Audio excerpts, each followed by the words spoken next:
Guys, welcome back to my channel Diya's paper craft. তো কেমন আছো তোমরা সবাই? আমি আবার আজকে একটা নতুন ক্রাফট ভিডিও নিয়ে চলে এসেছি। আজকে আমি বানাচ্ছি ইয়াররিংয়ের জন্য বক্স। তো দেখতেই পাচ্ছ, ফার্স্টেই আমি কার্ডবোর্ডগুলোকে কাট আউট করে নিয়েছি 10x10 সেন্টিমিটারের দুটো আর 3x10 সেন্টিমিটারের চারটে।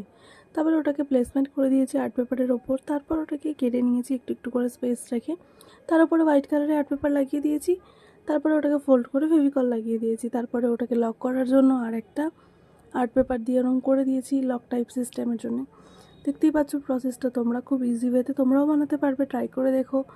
আর ভিডিওটা ভালো লেগে থাকলে অবশ্যই লাইক, কমেন্ট, শেয়ার, সাবস্ক্রাইব করতে ভুলো না। লাস্টে আমি কানে রেখেও দেখিয়ে দিচ্ছি যে কেমন লাগছে বক্সটা, গিফট করার মতন কি না। তো এরকম হাতে বানানো জিনিস তো আমরা অনেকেই গিফট করতে চাই। তো এটা দিলে তারাও যত্ন করে রাখবে এবং তারাও পছন্দ করবে যে হাতে বানিয়ে কিছু দেওয়া হয়েছে। Thank you guys, by.